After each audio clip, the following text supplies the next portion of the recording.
Sometimes as leaders, our job is to just paint posters of possibility.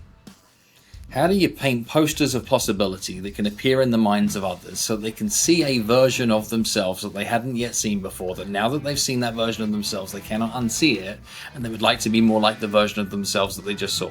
If you have confidence without experience, what you have is arrogance. A golfer, etc. How can they have confidence that they can make the shot? Well, it's because through practice and experience and reps in the past is that they know that they have it in the repertoire to have the capability of making a shot like this. That's where confidence comes from.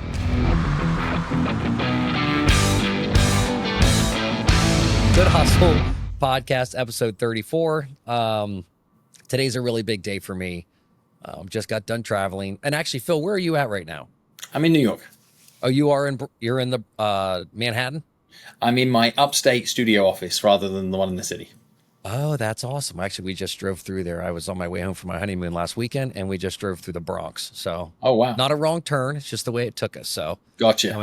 Coming from Cape Cod, but this is Good Hustle Podcast, episode number 34, and today's a pretty special guest to me.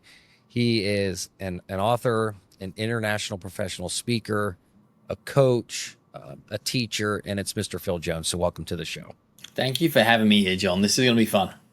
Yeah, it will be. So, I'm excited to have you on here because one of the things that's been true for my life, especially since, and our audience knows that I'm sober. I speak about sobriety, depression, things like that. Human struggles a lot, but you're very inspiring to other people. You've written international bestsellers, you've written great books, you've, built companies, you've, failed forward like I have in life too. And those are all really important lessons to have. But I would love for you to kind of give the audience, since a lot of them might not know you, like kind of give us a little bit of a background from your humble beginnings to starting your first business at age 14 to then now selling millions of books. Like, and obviously, there's a lot between there. There's a few dashes between that, yeah. I've always been interested in entrepreneurship, always been interested in saying, like, how do I make my own luck in life? How do I create my own destiny? And I started in business young, like you mentioned there, as I started knocking on the doors of my neighbors and asking them if they wanted to have their cars washed. And most said no, thank you. Some said yes. And a few just asked me how much money I charged, which I very quickly realized meant they were kind of interested. And I did okay with that car cleaning business, so much so that by the age of 15, I was making some real money. And I had kids in the year below that were helping support the washing, and I was running the administration and the customer support. And that's amazing. Was making more money than many of my school teachers at the time, and built more entrepreneurial businesses through my teens. And that included a landscape gardening business and an events business and some other things there. And then fast forward to... I had this dilemma of like, do I go to university, college or not? I had a good offer on the table. I didn't necessarily want to go. So I remember looking at an opportunity that said, well, what if I could get the kind of job that you could get with a degree without having the degree? Like how would that work? And I managed to get selected into the graduate training program and a leadership development fast track for a big department store retail group in the UK. Became one of their youngest ever sales managers and was geographically mobile. So I'd go anywhere. Which is really important, I think, when you're in a younger stage of your career, is like say yes to stuff and then figure it out. Say yes to stuff and figure it out. And I opened stores for Debenhams up and down the UK, got such a rich experience from working with other mentors and leaders around me that all poured into my life. And what was nice about going from store to store to store to store was you get to reinvent in every one of those moments. You get to be able to take all that you've learned and all that you want to do next and leave behind the stuff that was not serving you the same way. And you get to do the same again, you get to do the same again. So you can fast track a career fairly quickly, carrying less baggage. And that then meant I got headhunted into another organization and was turning around broken retail stores in the furniture industry. And there were some great results, but also got privy to some of the best training and development I'd ever experienced. And I worked with a guy called Peter Lee, who was one of the pioneers of bringing Dale Carnegie's methodology into the UK. And, got to study with this guy and then got to write material with this guy and, really changed and shaped my life from there. And then when I got tired of retail, where it was like every Saturday, every Sunday, 14 days straight following Christmas, and like I was only really seeing people that I cared about were my customers and my team. It wasn't my family and my friends. So I wanted to create a change, and I got a call to be involved in retail commercial side of professional soccer, and that seemed like a fun trajectory for me. So I was head of retail, commercial Yeah, director. to me, for the sports, like to me would be like and I know the story you're going to tell, which I think is, oh, I'll let you tell it, but it's really cool what you did to be different, because I think that's something that people lose focus on when they do get into a business, is like everybody's the same. It's a saturated market. What makes it saturated, and how am I going to do something different? But what you did, I think, was pure genius. Go ahead. I'm sorry to interrupt. I'm not even sure which story you're going to talk about that I did, because I've done so many I things don't to know. be Was it? different. But you might have I to would say, give me a layup for that. how about it might be raining outside? Okay, yeah, absolutely.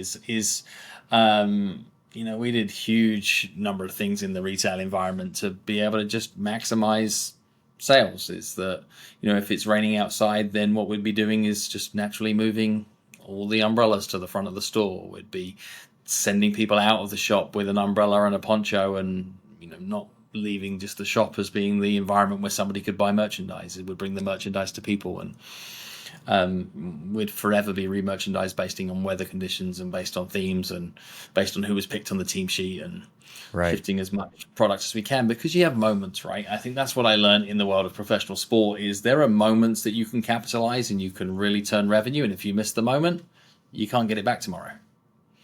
And I think That's one that of the was the great. biggest lesson. Yeah, and that's one of the great things that you talk about, is like, don't miss the moment. And we talk about that on the show all the time. One of our key talking points is that a lot of people, I stopped when a door opened, I started walking through them instead of Right. ignoring them or standing there with fear. And that's the thing. Don't let things pass you by. If a door's going to open for you, there's a reason for it. And like, I You got it. like what you said about being young. And like, this is the opportunity now. If you're going to do something and travel and move along and do something, now's the time to do it. So take these opportunities as much as you possibly can. Well, there's no substitution for experience, and people want to be more confident at things, but if you cannot have confidence without experience. If you have confidence without experience, what you have is arrogance. Like, Yeah. confidence only truly exists if you've been in situations like this before. Think about, a golfer, etc. How can they have confidence that they can make the shot? Well, it's because through practice and experience and reps in the past, is that they know that they have it in the repertoire to have the capability of making a shot like this. That's where confidence comes from. Is, I've been in situations like this before. I know how to navigate in situations like this. That self-talk is so important, and I think people want to fast track to being brilliant at things. And if you find yourself in a responsible position in your life or your business, and you're not fully prepared for it, it could actually be a really expensive mistake. 100%. And I've actually, I've had, and I've talked about this, that I've had a failed business. I'm a hunter, so I like to hunt whitetail deer, things like that. And I started a clothing line, I don't know, 7, 8 years ago. A, I didn't have the time to put into it. B, I didn't spend the money to back it. And this talks about actually, you know, exactly where to start. Like, I didn't Mm-hmm. do any of those things in that book to get this business started. It cost me a lot of money, which I used as a tax write-off, which was the only thing that it ended up. I had a lot of fun doing it, but ultimately Yeah. it was just it was a failure, and that's okay. Like, I'm not embarrassed. Right. Like, that's okay. And then Anybody who's achieved anything, almost always has a bigger list of things that didn't work out versus the list of things that 100%. did work out. It's just people only see the stuff that works out. Yeah, and that's where a lot of the troubles is. And I struggled, especially early on, because I wasn't successful. Mm-hmm. I didn't have a great reputation. I had a lot of jealousy issues. I was, like I said, you don't know a lot about me, but like, I was literally a drug addict from age, 14 till I was 28 years old. Wow. Um, a lot of self decisions that I made even as a young man that I'm still paying for today, and I'm 44. So I did want to talk about something that I found recently that you do that is kind of similar to this show, and I really think it's really cool, and that's Words with Friends. Right. So I love it. Like, I've started listening to episodes, and I actually listened to one this morning, and it was so powerful to me. And it was 37 minutes, and it was with Amy Port, Yep. who is the founder, her and her husband, of Heroic Public Speaking. Yep. And I love, and if you want to explain to people, like you choose one word for each episode, right? Yep. And then you make an episode about that word. That's right.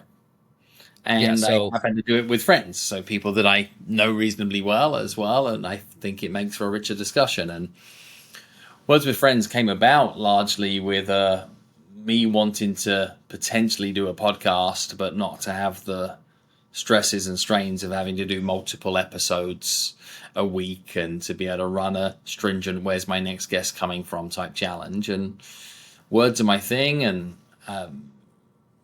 through exactly what to say, people often think of me when they think of words, and I wanted an excuse to be able to showcase some of the people that are near and dear to me, that I recognize their work. So I recorded a number of seasons of Words with Friends where we jam with somebody who I believe is excellent at something, about one word that I choose, that I tell them about when we're on the show, and we build the whole episode around what that word could be. And we've done some really great episodes as well, now that you're flashing me back to it. But I produce them as yeah, seasons as well. So, like, which is really cool.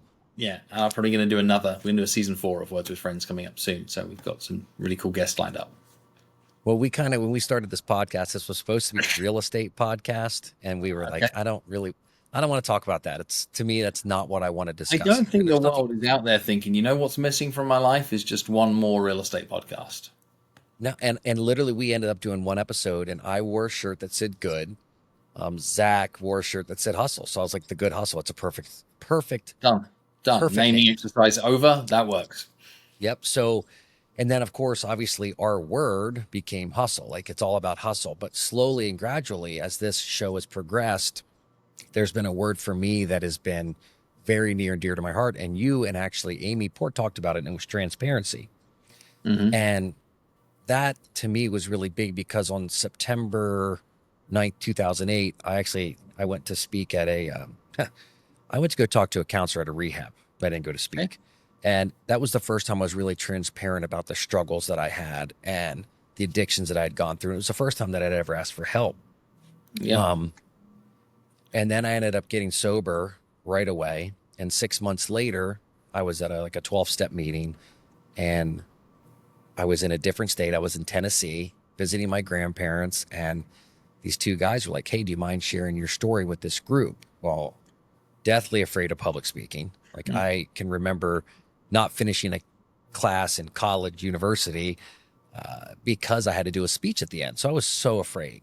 But this was the first time that I literally wore myself on my sleeve and shared with a group of complete 40 strangers who I was, where I came from, what's my experience, where's my strength, and where's my hope right now. So that transparency for me has become so big for this show. And I know you guys talked a lot about it on that episode. And like, how does that go with your life and what you get to tell your stories? My friend Rory Vaden says that you are best served to help the person that you used to be. Mm. And I think that if you have earned experience, you have earned wisdom, and you keep it to yourself, that is selfish. I have that written down in my notes. So taking the time to be able to share your learned experience with others is both a duty and a gift. And I think the mistake that many people have about nerves attached to to public speaking or to acts of service from a stage, etc. The problem is people think it's about them. If I make this super simple, like if I'm delivering a speech to 6,500 people and it's an hour long, this is not my 1 hour speech. This is their 6,500 hours. This is 6,500 hours of productivity of some serious game changers that could be doing 1,000 different things at this moment in time, that are investing their hour in an experience that I'm in charge of. See what happens there? I raise the stakes significantly. What right do I have to get up in my head and be like I'm nervous and like I might not remember my words, etc.? No, I'm in service of this moment. And what I learned to be true is when you raise the stakes enough to a point where you realize this is not about you, you can do some really amazing things. And And even think about that simply from a public speaking point of view. People say, I'm nervous. I cannot get in front of a group of people. I cannot speak. I cannot share my words. And at this age of my life, sadly, I have been to a number of funerals. And I've seen a good number of people who do not have the courage to speak in public in any other area of their life stand up and share compassionate stories of a life well lived, about people that they cared about, to help other people understand who the person that we've sadly lost really was and why they lived a life that mattered. Yep. And to me, like when I'm speaking to, you know, when I was listening to you and Amy, it was kind of everything that you're saying is notes that I took because it's things that I really try to focus on. Like I literally wrote down that if I'm focusing on, you know, professional or public speaking to create an emotional response as opposed to just sharing data, then I feel like I'm doing something for myself. Correct. If I'm focusing on the goal of helping one person in the room, you know, or if I treat the group as one person and I'm trying to help just one person as the group, and a lot of times we share that on the show, like if this episode plants one seed to help somebody, Yeah. like that's what's most important to me because I've done a lot of speeches at high schools and of course now middle schools because drug addiction and alcohol starts at such young ages. And I can tell you there's been time where I've spoken to a classroom, 20, 30 students, and a teacher will come up to me afterwards and go, there's a kid in the back. You may not have noticed him, but that was the first time I saw him smile this year because something that I said put a little bit of hope in his heart. Mm-hmm. And that's what drives me to move forward with this and why I want to become a professional speaker is because it's not about me. It's about what I can share with others to a group, whether it's 10, 20, or as you say, 10,000 people. I want to be able to share something, some experience, strength, and hope where somebody's going to take something from that. And once I can focus on that, like you and Amy, like talked about in the episode I just listened to this morning, if I can focus on it's about them, not me, that's super important. Mm-hmm. Super important. And speakers are leaders, right? And we're all leaders in some areas of our life. And a belief that has proven to be helpful in my life that could be helpful to yours too is to know that sometimes as leaders, our job is to just paint posters of possibility. How do you paint posters of possibility that can appear in the minds of others so they can see a version of themselves that they hadn't yet seen before, that now that they've seen that version of themselves, they cannot unsee it, and they would like to be more like the version of themselves that they just saw? That's what our job is. Paint posters of possibility inside the minds of others so that they can see a version of themselves that they'd like to step towards. And that's so simple, but could be so powerful when you realize how much impact it can have. And I do believe that we can change the world one conversation at a time. I really do believe that. I agree 100%. And I like what you said. You basically said, you know, the person that I want to reach out to the most is old me.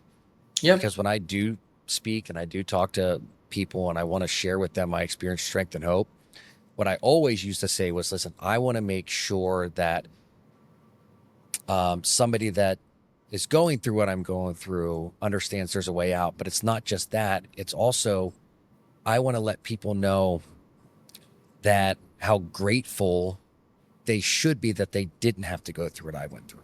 Sure. And because that to me is also important. But ultimately, I just want people to know like there's hope. Yeah. Just because there's controllables and uncontrollables. And that's part of your book, you know, where exactly. Yeah. And be careful on that grateful piece as well, because people choose gratitude. Yes. And is projecting that somebody should feel gratitude because you've helped them dodge a bullet is a dangerous place to play. Yeah. Is like if people don't know it another way, they don't know it another way. My friend Jason Dorsey, who's a generational specialist, is like, you say to people all the time, in generations we say it, it's like, oh, you've got no idea how hard it was in our day. You don't know how good you've got it. And when we think about those statements that we make, actually the other person doesn't. They don't have any idea how good they've got it. They don't know how hard it used to be because they've only lived the life that they've lived, and they've only got what they've got, and they've only got the lens that they chose. So you cannot say that, like, my life should be a teacher to your life. Yeah, and that's one of the things that I've always struggled with, because I look at these kids and I want to be like, can't you see what I went through? Like, Right. you should be so thankful, and you can't. Like, an attitude of gratitude is not just something you can give to somebody else. They have to choose that. Correct. Like, that's a self-choice. That's it. They shouldn't be thankful. We should work elegantly to present posters of possibility that they might choose to take. Yes. Yeah, because if I wake up with an attitude of gratitude, I guarantee my day is going to be a lot different than if I wake up with a completely different negative attitude. You got it. It's a choice. It's a choice. And I want to choose to be happy. And I can tell you 17, 16 years ago, my choice was not happiness. Mm-hmm. And that went through early sobriety for me, where I'm telling you, the first 3 years, I was still extremely depressed, had very negative thoughts about myself. And you talked about that in the book as well, where I thought of myself as undeserving. Right. So do you think I could be successful thinking I'm undeserving? No, it doesn't work that way. Right. So for me to be able to even just take the next step, I had to look at myself in a different way. And you talk about that, and I won't jump too far forward, but what was it? Upgrade your operation system, which was like your internal thinking. Yep. Like, to me, that's huge. It's massive. It is. It's massive. Is how you talk to yourself. And, I think let's stay even on this lens of becoming a speaker, and the change from being a public speaker to a professional speaker is actually quite simple. John, would you like to know what it is? Yes. 100%. It is when you can effectively turn your me story, your me, my, I story, into a you story. Because it's possible that your me, my, I story could inspire. But the gap and the probability of it actually truly connecting, there is too much left to chance. Whereas if what you can do is turn the me, my, I story into a you story with method and process and direction, and then candor that comes with it, and present it in a way that people can see themselves in it, this is now a universally acceptable method. Right. Much of that even comes down to triggering a very, very key button that lives inside the brain of everybody else on the planet. And it's a button called the Show Me That You Know Me button. So even if we take your struggle to overcome the demons that you've gone on to be able to overcome, you could tell your story in Me, My, I, right? And you could help somebody potentially understand that you've gone through pain and struggle too. And somebody might relate, somebody might not relate. Or you could work really hard to trigger the Show Me You Know Me button. And you could say that what at least one of you in this room right now is experiencing is you're probably thinking thoughts like this, this, and this. And that you've been taking actions that look like this, this, and this. And you may well be believing that these people think that about you, and these people don't think about your soul, and these people and this and that. And you see how what I'm now doing is I'm now presenting a message that somebody can go, yeah, that's right, that's right, that's right, that's right, that's right. And then what you're presenting is, he gets me. Therefore I trust it. Rather than he's got an inspiring story. Yeah, because when you were sharing that, I was literally in my head thinking about like somebody talking to me and saying, like, if I said, listen, somebody's in this room today, or I don't know necessarily how I would say it, but somebody in this room today is possibly feeling suicidal. Mm-hmm. I've felt that way before. Yeah. Somebody today doesn't know if their significant other still loves them. Mm-hmm. This is it. This kind of stuff, like, to me, and even if you work that with packaging and you work it with statistics, like, let's just play with this for a second so that we can help people understand this and connect to it, is what is the statistic about the number of people that are thinking about taking their own life? Like, is it one in how many? What do we know that to be true? Is it 1 in 100, 1 in 1,000, 1 in a million? Because I'm pretty sure there's data out there on this. Oh, yeah. So what you do is you say that I was reading a recent study that shared blank, blank, and blank. So what that means to us today, it is highly probable that there are 3 people sat in the same space as us right now that are having thoughts about blank, blank, and blank. Now, if you're one of those people, this is for you. And if you care about the fact that one of those people is in this space that you're sharing at this moment in time, this is for you. Wow. And that's packaging real information so that it can connect in a way so that you can achieve the outcome that you're looking for. Whereas if you just tell your story, that same person could be sat there and think, good for you, John. The person that needed you most could be thinking, good for you, John. Because I feel like sometimes when I do share my story, people walk out and say, that's an amazing story. Yay.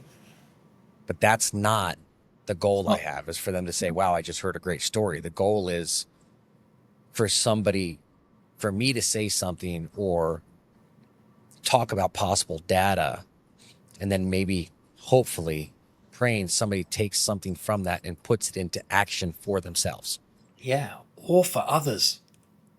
Yeah, or even for better, others, because right, is they carry it forward into their life and they never forget it, and they reach for it on another day, 3 years and 37 days from now, when they find themselves in a situation where they need it, and they say, I was sat in this room and this guy called John Henry was there. He's a really impressive guy, turned his life around, and there was something he shared that day that I've just never been able to forget. And what he shared in that environment was something that really spoke to me and many of the other people at the event, and it might be useful for you right now. You see how much more a you story is portable. It can be given again and again and again and again and again, whereas a me, my, I story can only be told once by one person. Yeah. That's the difference. And it doesn't mean they both don't have a place, but they are completely different vehicles when it comes to being able to change the world. Yeah, and one's public, one's professional. And I did a post, something you don't know, on July 30th. I had a grand mal seizure. So my now wife found me on the floor, chest compressions, taken to a trauma unit just 7 weeks ago. Wow. And it all stems from an accident I had when I was 25. And this was a drinking accident. And so I have brain trauma, blind eye, deaf ear, all from one night. Wow. I have skin grafts, all sorts of issues that I've gone through. And what I ended up sharing is I did like a 6-minute video on Facebook, and it did really well. And I just basically spoke to you about things that you do today, you may think might affect tomorrow or the next day, but in all reality, decisions that you make today could affect you and people around you for the next 25, 30, 40, 50 years. And the feedback that I got from friends of mine, and how many of them showed their kids, like, hey, I need you to watch this. I need you to understand that things that you do today can honestly really affect you. Because as a 19-year-old, I thought I was Superman. Nothing could ever harm me. Right. And I wake up 2 weeks later in an intensive care unit, and I think just the way you spun that for me to help understand that I have to make it a you thing, not a me thing, is really, really important, especially when I'm going to speak in front of people. I absolutely love that. And that's a skill, right? It's a learned skill. And that comes through reps and growth and professionalism, and you're doing the right thing as well. Like, you're using platforms like Facebook Lives and short form content to be able to represent your ideas and find out where they create traction. It's the same way that a great stand-up comedian finds out how to be able to create a great show. They work bits out and in clubs and in social and etc. And they don't just stand on stage and use all their experience and deliver a 60-minute Netflix special. No, they don't. They do not. Actually, Mm. we actually had a famous comedian's sister on our show. And, everybody thinks that this guy just became famous overnight. He's a local guy from here. He's top 5 comedians in the country right now. And she's like, no, man, he's been working so hard at this for 10, 15 years. But what people see is, wow, he got famous overnight. And that's just not how it works. No, not one bit. Like even for you, like you started doing things at 14. And then I think if I remember correctly, at 19 years old is when you were, you were management position at a big retail chain. That's right. And then I liked what you said earlier. There's a lot of dashes in between because I got into real estate in 2006 and I really didn't become successful, which is a relative term. I really didn't become successful until, probably 6-7 years into the business. And one of the big things for me and for like my partners and my teams is we just want to be better every day. It's like you said in the book, and it's something I learned in 12 steps. It's progress, not perfection, because none of us are ever going to be perfect. It's not feasible. Let's give up on that idea very quickly. Exactly. And it's something I was taught really early on was you're just not going to be perfect. So the fact that you can get that out of your head, the better off you. The quicker you learn that, the easier life becomes, right? Exactly. So, and I've read your books, numerous ones. I didn't read your first book though, the Tool. Yeah, it's interesting. So Toolbox was my very first book, and Toolbox, yes. I give you kind of some of the potted history. I've written 11 books, but I've also retired some of them. And I think there's a lesson here as well, is how your body of work evolves. And you don't want your past out there for your present all the time. By the way, guys, if you're enjoying this episode of the Good Hustle podcast, please go ahead, leave a like, subscribe on the YouTube. And also, we are on Spotify and Apple Podcasts now. So if you want to listen without the video part, you can do that. Yep. And if you're looking for any real estate needs, whether you're buying, selling, or investing, please contact Zach or myself. Our numbers are below. Back to the podcast. Exactly How to Sell is, in fact, a rewrite of Toolbox. So if both those books existed in the market at the exact same time, and somebody's like, hey, I read Exactly How to Sell, I see Phil's first book, I'm going to go and grab that too, that consumer would be disappointed. Yes. Because it's a less than version. So what you have to do is sometimes you have to kill like some of the building blocks in your past to be able to create space for what it is you're looking to do in the future. Exactly What to Say is a rewrite of an early book of mine called Magic Words. Okay. So you killed magic words to be able to create exactly what to say. And I think there's a metaphor here for all of us to be able to plug into is, like, what do you have to let go of from an older version of yourself to create space for the version of yourself you'd like to be next? You can't carry all of your resume to create all of your resume. That's like when you spoke about your books, and it was actually a Keller Williams podcast that you did on MREA. You basically stated that it's not all in the book. No. If it was all in the book, you wouldn't come see me talk. If it was, and like one of the things I want to write a book, and it's something that it's been a monster I've been staring at for many, many years, and I've just haven't had the drive until recently to really get started on that process. All right, we're going to change that now. We're going to change that now. What, am I going to write myself a letter? Yeah. You're going to follow the steps in exactly where to start, and you're going to run it through the lens of the book. And yes, you are going to write yourself a letter to yourself. So pick a precise date. And you're going to write a letter. Decide number one. Hi, dear John, today is the insert date, and I'm really proud of you because of all that you've achieved. Right? This is the letter you're going to write. And then you're going to sign it off, and you're going to give it to somebody to post back to you on that date so that you get it somewhere near that time and create yourself some self-accountability. And then you're going to stop waiting for permission. I mean, geez, like, who's going to tell you that you're capable of writing a book? Like, where's the criteria that says, aha, you did it, now you're ready? So stop waiting for permission And something that's going to help you get ready to stop waiting for permission is instead of looking at all the things on your to-do list, you're going to manually write a done it list.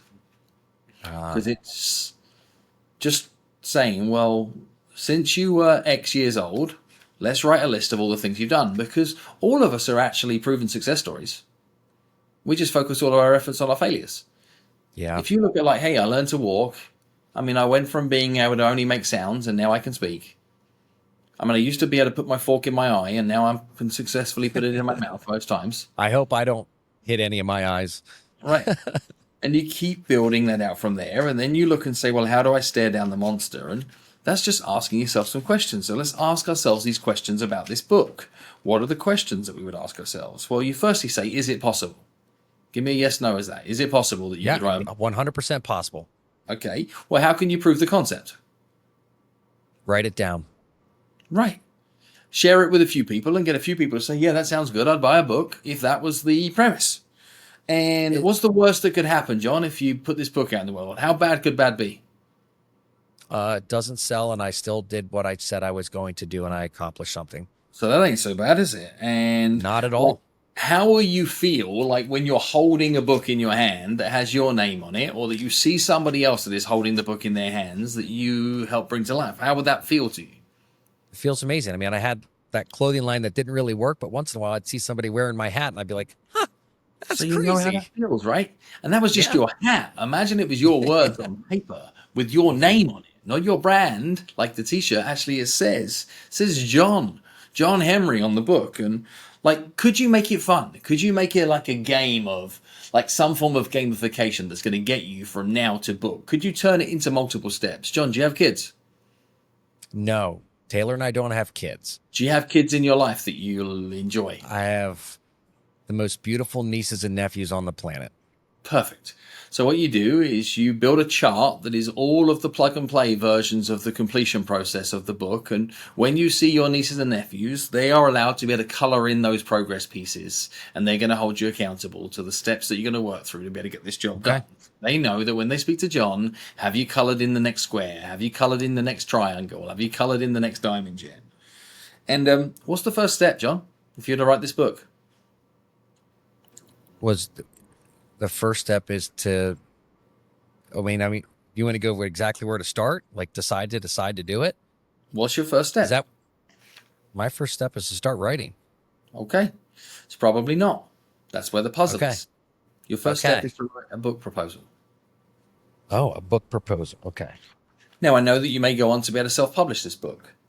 And if you're wondering what a book proposal looks like, go online, do this today, say book proposal examples, and look at some examples of book proposals. Because what it'll do, it'll ask you questions like, who is this for? What is the viable audience? Boom, boom, boom, boom, boom. And you're going to create a premise for the book. You're going to put the key points in, etc. You're going to build yourself a wireframe that's going to allow you to be able to say, I'm working on a book. And when somebody says, who's the book for and what's the book about, you're going to be able to tell them. Because you've already done the thinking framework to say, I've got it on 2-3 pages. Now I need to just go write the rest of the pages. But you've got the premise. You don't just start writing. Yeah, so I talked to a woman. We spoke on Facebook about a week and a half ago. And actually, she's the one that said, I need a book proposal from you. She said, I need 200 or 300 words. Mm-hmm. And then she said, and if we like what we see, then we're going to need the first couple chapters. That's exactly what she told me. Right. So you know your first step. Okay. So I was already starting that, didn't even know it. And then you're going to document your plan, which is going to be when do you want to have it achieved by when will you have achieved it, and how's it all going to work? And then you're going to give yourself a fine reputation to live up to. I really like that. How do you do that? You ask for help. You create some social accountability. You tell the world, like we're going to tell this podcast community right now that John's working on a book. So, John, you're going to say, I'm working on a book. Everybody, this is something I've really dreamt of, and I really need to build my reputation, and people need to keep me accountable, but I am working on a book. Okay. What you're then going to do is you're going to sell it first. I like this idea. Here's what you can do is you build a little landing page and you put the premise of the book there and you invite people in your world to be able to order first edition copies of the book that isn't yet written. And you're going to take $15, $20, whatever the number might be, from anybody who's prepared to give it to you at this given point, and you're going to give them a promise that the book will be in their hand in XYZ time period, and you're going to keep that promise. Because I tell you, there is nothing like the motivation of needing to give people their money back. Yeah, you said that. I listened to that in one of your shows, and I was like, that blew me away. It's like, that is a driving force to have to. I couldn't imagine walking to somebody's house and being like, hey, here's your $15.87 back because I didn't finish the book. Correct. And by the way, I've given it a 6% like annuity for your interest on my income. Exactly. You then set some levels of success, John. That's what you do. So you look at worst case scenario. We've already established worst case scenario is you get a book, you sell one to your mum or somebody else that cares about you, and you did it. You're a published author. What's your realistic goal? Well, you look at how this could actually really have a realistic goal. How does this affect your core business? How does this affect the way you perceived? What could this be done to amplify speaking opportunities, etc.? What you then do is you set like a go for the moon utopian goal. I mean, what could actually happen? I mean, this could help 10,000 people with blank. This could change the world. This could be a New York Times bestseller. It could be a perennial bestseller for the rest of time. This could get me on Oprah. Right? So you lift the lid and say, well, where could this go? And then it's all particularly useful. What you then do is you make a press release. And what you do is you share to the people in your circle, here's what's happening, here's why it matters. You then build your success squad. You build a success squad of cheerleaders, role models, mentors, coaches, trainers, and resources and advisors and aspirational peers. These people are going to help you go the distance. Can I skip in on something with this one? So this is one of my favorite ones, was number 6 in the book, which was build your squad, and the movement for me going from one brokerage to another, like Keller Williams, was huge in building my squad. Yeah. From weight loss to improved mental health, communication, and even having the seizure recently, I've kind of gotten back into rebuilding my squad, to going back to, simple things like therapy, to getting back to 12-step meetings, to making sure I'm doing the right things and talking to the right doctors, because I never felt better when I had a better squad around me that was there to help.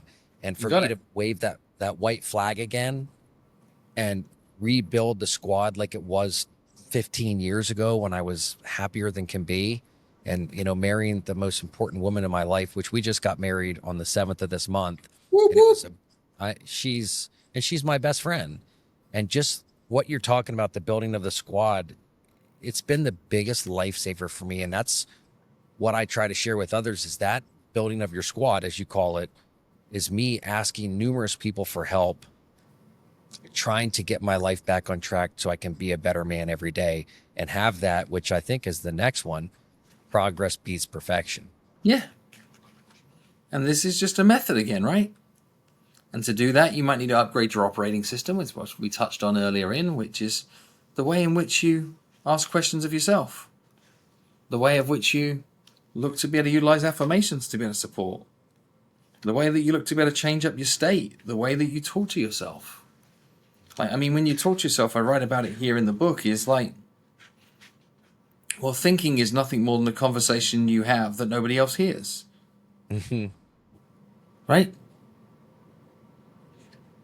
Yes. And the attention you give to the conversations you have with yourself are so vital. Like, as a minimum, when you speak to yourself, at least be kind. Yeah. At least be fair. At least be purposeful. Because we can be self-sabotaging really quick. Can be. We often are. And by we, I mean all of us. You're exactly right. We're not kind. We're mean. We think people say mean things about us. We say pretty darn mean things about ourselves to ourselves. Are we fair? Often not.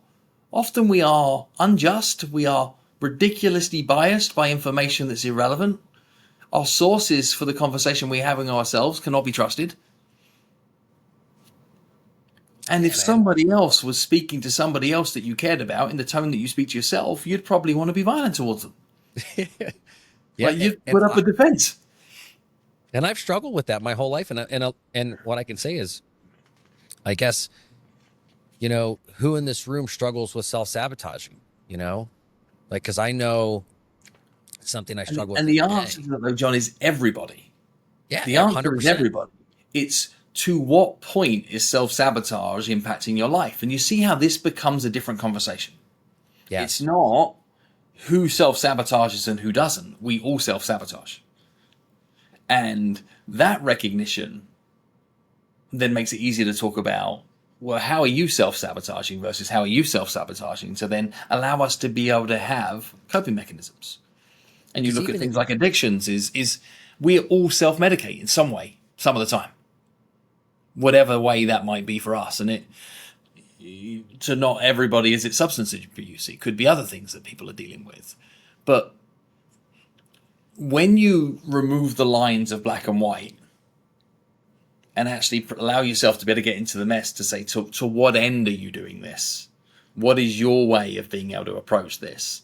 What we can have is more valuable and viable conversations with ourselves. And the same with belief systems. Like, we live in a country here right now that is ridiculously polarized on factors like politics and beliefs and shoulds and shouldn'ts.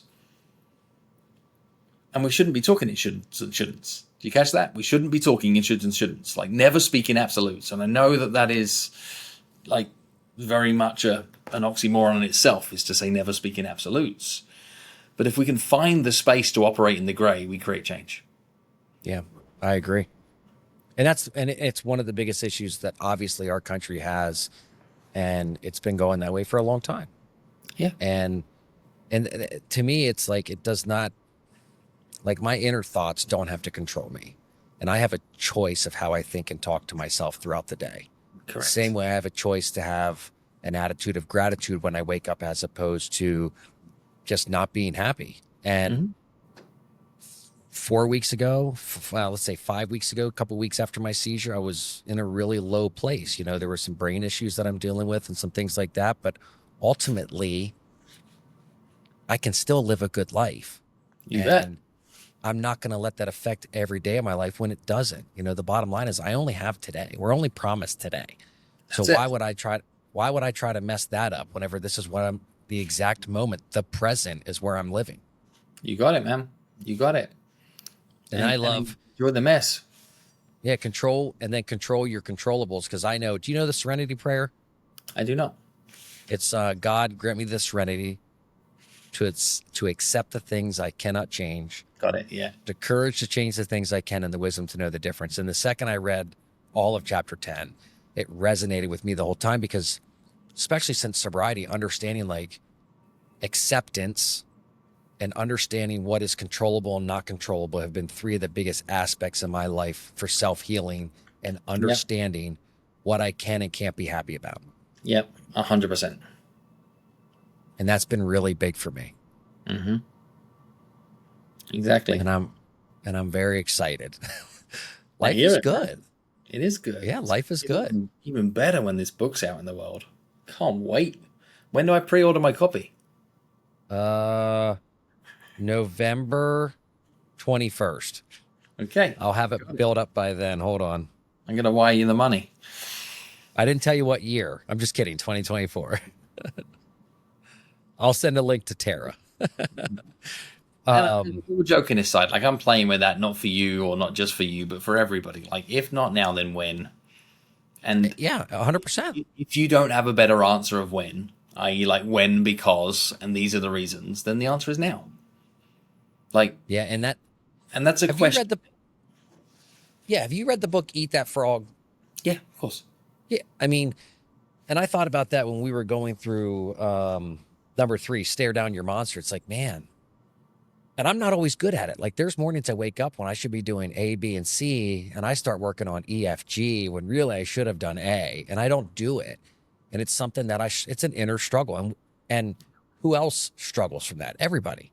Everybody. And that's the thing that we owe it to the world to be able to bring more light to, is that everybody struggles. The only people who don't struggle are the ones who don't try. Yeah, it's true. And then I really like how you helped me understand that when I am doing this speaking, that it's not going to be about me. I have to understand that I have to make it about you. And if I'm not doing that, I'm not going to get to that next level where I want to be. And this show's not going to get to the next level where Zach and I want it to be. It's just not going to happen. We're going to stay we're going to plateau and just kind of stay where we're at. And I don't want to be there. I want my life to grow around this. I sell real estate. I've been doing it for 19 years. I love my career, Yeah. but there's more to life for work for me than just selling homes. There's more things that I want to help with. There's more coaching that I want to do. And there's just, and with courage to do these things, courage for me is my transparency, sharing my story, Yeah. humility, and simply asking for help. This is great. And here's a challenge for you. Okay. Is if you are really, truly committed to making that change, Okay. where possible, i.e. quite often, i.e. almost all the time, you can do the work to change your I's, me's, and my's to use in every conversation. Okay. That means the removal of words like I wanna, I hope, I believe, I think. It means my show, my message, my story. All that language has to just be deleted and archived from your operating system. Wow. And it makes sense. I mean, if I look back and think about how I've spoken for years about this, it's always been about I, me, we. It's never about, it's like, oh, yeah. Like this show that him and I have, we have to really start to figure out, like you just said, it's not a we show. It's a show for everybody else. Yeah. We're not doing this for us to just sit here and talk. We're doing this for you, the audience. Right. This is your show. And it becomes the show, not my show.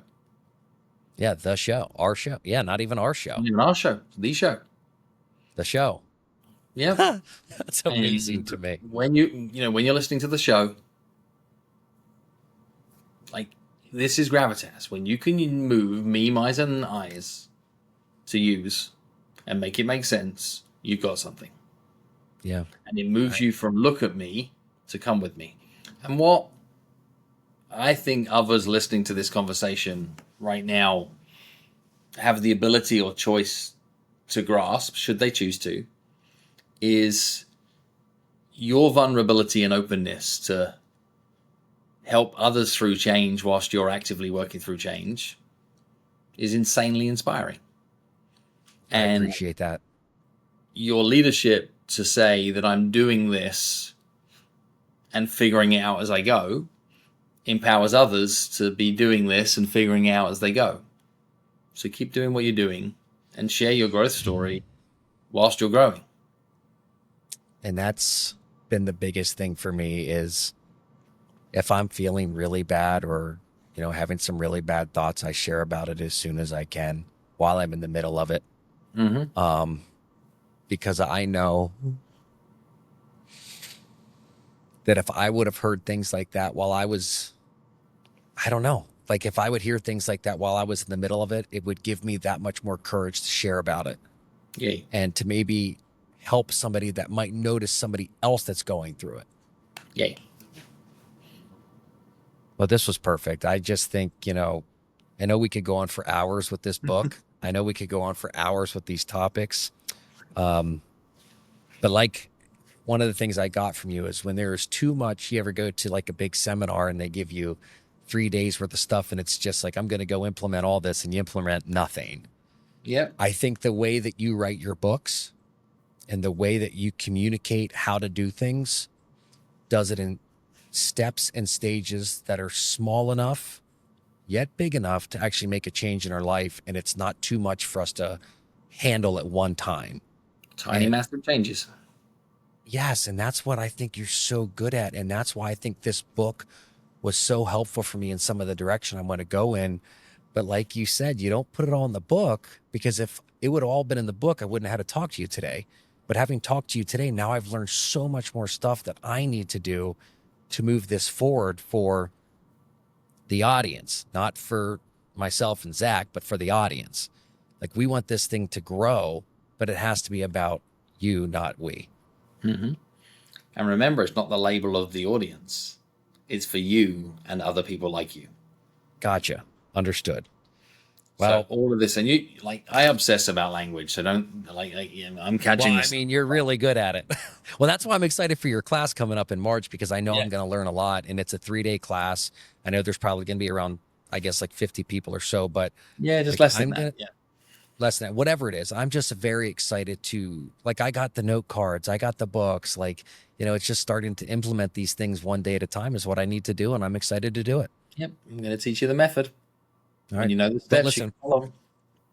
well, I really appreciate your time. You coming on the show is not just big for the whole, but it's just really big for a lot of people. And I think when people do listen to this, hopefully it helps many, many, many, many people. So we're just so grateful that we had you on the show, Phil. Thank you, John.